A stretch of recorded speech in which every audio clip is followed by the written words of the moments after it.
మహాగణాధిపతయే నమః. శ్రీమాత్రే నమః. మాచిరాజ్ భక్తి ప్రేక్షకులందరికీ నమస్కారం. ఏప్రిల్ 11వ తేదీ నుంచి ఏప్రిల్ 20వ తేదీ వరకు మేషాది ద్వాదశ రాశులకి గ్రహాల సంచారం ఏ విధంగా ఉంటుందో, గ్రహాల సంచారం బట్టి ఏ గ్రహాలు అనుకూలిస్తున్నాయో, ఏ గ్రహాలు వ్యతిరేకంగా ఉన్నాయో, గ్రహాల సంచారం బట్టి ఏ ఏ పరిహారాలు చేసుకుంటే ఈ 10 రోజుల్లో అనుకూల ఫలితాలొస్తాయో, ఏ దేవీ దేవతల ఆలయ దర్శనం చేయాలో, ఏ స్తోత్ర పారాయణలు చేసుకోవాలో, అలాగే సకల దేవతా స్వరూపమైన గోమాతకి ఎలాంటి ఆహారం తినిపించాలో, ఎలాంటి ద్రవ్యాలు దానం ఇచ్చుకోవాలో, ఎలాంటి మంత్రాలు జపించుకోవాలో, ద్వాదశ రాశుల వాళ్ళకి ఈ 10 రోజుల పాటు రాశి ఫలితాలు ఏ విధంగా ఉండబోతున్నాయో ఈ వీడియోలో మనం తెలుసుకుందాం. తదుపరి సింహరాశి. సింహరాశి వాళ్ళకి ఏప్రిల్ 11వ తేదీ నుంచి ఏప్రిల్ 20వ తేదీ వరకు రాశి ఫలితాలు పరిశీలిస్తే, గ్రహాల సంచారం పరిశీలిస్తే సూర్యుడు 8, 9 స్థానాల్లో సంచారం చేస్తున్నాడు. మొదటి 3 రోజులు 8వ సంచారం, తర్వాత 7 రోజులు 9వ సంచారం. ఈ 2 సంచారాలు కూడా యోగించవు. అంటే సింహరాశి వాళ్ళకి ఈ 10 రోజుల్లో ఏప్రిల్ 11 నుంచి ఏప్రిల్ 20 మధ్యలో సూర్యుడి బలం లేదు. దానివల్ల ఆఫీసులో టెన్షన్స్ పెరుగుతాయి. కొలీగ్స్ వెన్నుపోటు పొడుస్తూ ఉంటారు. మీకు క్రెడిట్ రానివ్వకుండా చేస్తారు. రాజకీయాల్లో టెన్షన్స్ ఉంటాయి. అలాగే ఆఫీసుల్లో టెన్షన్స్ ఉంటాయి. అగ్రికల్చర్ పరంగా టెన్షన్స్ ఉంటాయి. ఇవన్నీ కూడా సూర్యుడి బలం లేదు కాబట్టి జరిగే సూచనలున్నాయి.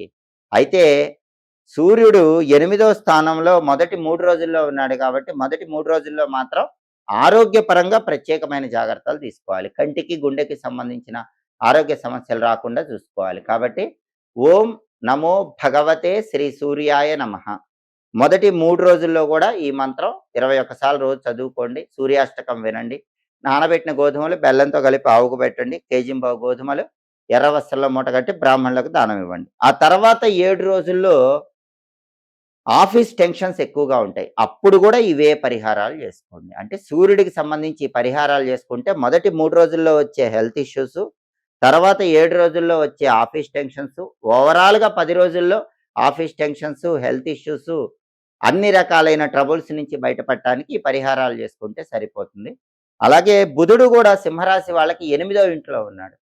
ఏప్రిల్ 11 నుంచి ఏప్రిల్ 20 మధ్యలో అష్టమ బుధ దోషం ఉంది. ఈ అష్టమ బుధ దోషం ఉంటే ఏం జరుగుతుంది? విద్యార్థులు ఎవరైనా సింహరాశి వాళ్ళు ఎంత హార్డ్ వర్క్ చేసినా మంచి ర్యాంకులు రావు. కొత్త ఇంటర్వ్యూ కోసం ఎన్ని ఇంటర్వ్యూలు అద్భుతంగా చేసినా కొత్త జాబ్ రాదు. కొత్త జాబ్ కోసం కొత్త ఇంటర్వ్యూలకు వెళితే కొత్త జాబులు రావు. అసలు నిరుద్యోగులకి జాబ్ రావటం కూడా కష్టంగా ఉంటుంది. ఎందుకంటే బుధుడు 8వ ఇంట్లో ఉన్నాడు. ఎంత బాగా ప్రిపేర్ అయ్యి వెళ్ళినా కొత్త జాబ్ రావటం కష్టంగా ఉంటుంది. వ్యాపారం కూడా ఎంత బాగా చేసినా వ్యాపారంలో లాభాలు రావటం కష్టంగానే ఉంటుంది. విద్యార్థులకి, వ్యాపారస్తులకి కొత్త ఉద్యోగం కోసం చేసే ప్రయత్నాలకు, అలాగే ఉద్యోగం లేని వాళ్ళు ఉద్యోగం కోసం నిరుద్యోగులు చేసే ప్రయత్నాలకు అష్టమ బుధ దోషం అనేది కొద్దిగా అడ్డుపడుతూ ఉంటుంది. ఆ అష్టమ బుధ దోషం పోవాలంటే నానబెట్టిన పెసలు ఆవుకు పెట్టాలి. కేజింబావు పెసలు ఆకుపచ్చ వస్త్రంలో మూటగట్టి బ్రాహ్మణుడికి దానం ఇవ్వాలి. బుధుడికి అధిపతి గణపతి కాబట్టి ఓం గూం హేరంబాయ నమః అనే హేరంబ గణపతి మంత్రాన్ని 21 సార్లు చదువుకోవాలి. ఓం గూం హేరంబాయ నమః. సంకటనాశక గణేష స్తోత్రం చాంటింగ్ వినాలి. అప్పుడు సింహరాశి వాళ్ళకు బుధుడిచ్చే వ్యతిరేక ఫలితాలు తొలగిపోయి అనుకూల ఫలితాలు వస్తాయి. అలాగే కుజుడు 8వ ఇంట్లో ఉన్నాడు. సింహరాశి కుజుడి బలం కూడా లేదు. అష్టమ కుజ దోషం ఉంది. అష్టమ కుజ దోషం ఉన్నప్పుడు వెహికల్ యాక్సిడెంట్స్ అయ్యే అవకాశం ఉంది. జాగ్రత్త. సింహరాశి వాళ్ళు ఎవరైనా బండి మీద వెళ్తున్నా, కారులో వెళ్తున్నా కింద పట్టడం, దెబ్బలు తగలటం ఇలాంటివి జరిగే అవకాశాలు ఎక్కువగా ఉన్నాయి. ప్రాపర్టీ కొనేటప్పుడు కానీ, అమ్మేటప్పుడు కానీ కొంచెం హెల్త్ విషయంలో కేర్ఫుల్గా ఉండాలి. అలాగే కుజుడు 8వ ఇంట్లో ఉన్నాడు కాబట్టి బ్యాంకు లోన్లు శాంక్షన్ అవటం కష్టంగానే ఉంటుంది. కొత్తగా అప్పులు చేయాలన్నా కూడా అప్పులు దొరకటం కష్టంగానే ఉంటుంది. అష్టమ కుజ దోషం నుంచి బయటపడేసే శక్తి నరసింహస్వామికి ఉంటుంది. ఓం నమో నారసింహాయ రోజు 21 సార్లు చదువుకోండి. లక్ష్మీ నృసింహ కరావలంబ స్తోత్రం చాంటింగ్ వినండి. నానబెట్టిన కందులు బెల్లంతో కలిపి ఆవుకు తినిపించండి. కేజింబావు కందులు ఎర్ర వస్త్రంలో మూటగట్టి బ్రాహ్మణుడికి దానం ఇవ్వండి. ఇవన్నీ చేసుకుంటే అష్టమ కుజదోషం తొలగిపోతుంది. అప్పుడు ప్రాపర్టీస్ పరంగా కానీ, రియల్ ఎస్టేట్ పరంగా కానీ, అప్పుల పరంగా కానీ, బ్యాంక్ లోన్స్ పరంగా కానీ వ్యతిరేక ఫలితాలన్నీ తొలగింపజేసుకోవచ్చు. సోదరులతో ఉన్న డిస్ప్యూట్స్ క్లియర్ అవుతాయి. ప్రయాణాల్లో ఎలాంటి ప్రమాదాలు జరగవు. అందుకోసమే కుజుడికి సంబంధించిన పరిహారాలు చేసుకోవాలి. అలాగే సింహరాశి వాళ్ళకి శుక్రుడు 9, 10 స్థానాల్లో సంచారం చేస్తున్నాడు. మొదటి 8 రోజులు 9వ సంచారం అద్భుతంగా యోగిస్తున్నాడు. అప్పుడు కార్యసిద్ధి ఏర్పడుతుంది. మిత్రుల యొక్క సహాయ సహకారాలు సంపూర్ణంగా ఉంటాయి. దానివల్ల తలపెట్టిన పనులు దిగ్విజయంగా పూర్తి చేస్తారు. టెక్స్టైల్, లేడీస్ ఎంపోరియం, బొటిక్ లాంటి వ్యాపారాలు చేస్తే మంచి లాభాలొస్తాయి. భార్యాభర్తల మధ్య అన్యోన్యత బావుంటుంది. డబ్బుకు లోటుండదు. ఇవన్నీ గూడా శుక్రుడు 9వ ఇంట్లో ఉండటం వల్ల మొదటి 8 రోజుల్లో కలిగే ప్రయోజనాలు. ఆ తర్వాత శుక్రుడు 10వ ఇంట్లో చివరి 2 రోజులు ఉంటాడు. చివరి 2 రోజులు శుక్రుడు 10వ ఇంట్లో ఉండటం వల్ల సింహరాశి వాళ్ళకి జాబ్ పోయే అవకాశాలున్నాయి. తస్మాత్ జాగ్రత్త. అంటే ఏప్రిల్ 19వ తేదీ, ఏప్రిల్ 20వ తేదీ. ఈ 2 రోజుల్లో సింహరాశి వాళ్ళకి జాబ్ పోయే టెన్షన్స్ వస్తాయి. కొంచెం అప్రమత్తంగా ఉండండి. అలా జరగకుండా ఆ 2 రోజుల్లో అలసందలు నానబెట్టి ఆవుకు తినిపించండి. కేజింబావు అలసందలు తెల్ల వస్త్రంలో మూట కట్టి బ్రాహ్మణుడికి దానం ఇవ్వండి. ఆ 2 రోజుల్లో ఓం శ్రీ రాజమాతంగ్యై నమః అనే మంత్రాన్ని వీలైనన్ని సార్లు మనసులో స్మరించుకుంటూ ఉండండి. రాజరాజేశ్వరి అష్టకం చాంటింగ్ చదవటం గాని, వినటం గాని చేయండి. ఏప్రిల్ 19, 20లో ఆ 2 రోజుల్లో ఇవి చేస్తే జాబ్ అనేది కాపాడబడుతుంది. జాబ్ వదిలేయాల్సిన పరిస్థితులు రావు. మొత్తం మీద చూస్తే సింహరాశి వాళ్ళకి బుధుడు బాలేడు, కుజుడు బాలేడు. ఈ 2 గ్రహాలకు సంబంధించిన పరిహారాలు చేసుకుంటే, రవి బాలేడు కాబట్టి రవికి సంబంధించిన పరిహారాలు కూడా చేసుకుంటే అప్పుడు ఈ 10 రోజుల్లో కూడా అనుకూల ఫలితాలొస్తే వ్యతిరేక ఫలితాలన్నీ తొలగిపోతాయి. దైవానికి పుష్పాలతో పూజ చేసేటప్పుడు, కొబ్బరికాయ కొట్టేటప్పుడు కొన్ని ముఖ్యమైన నియమాలు తప్పకుండా పాటించాలి.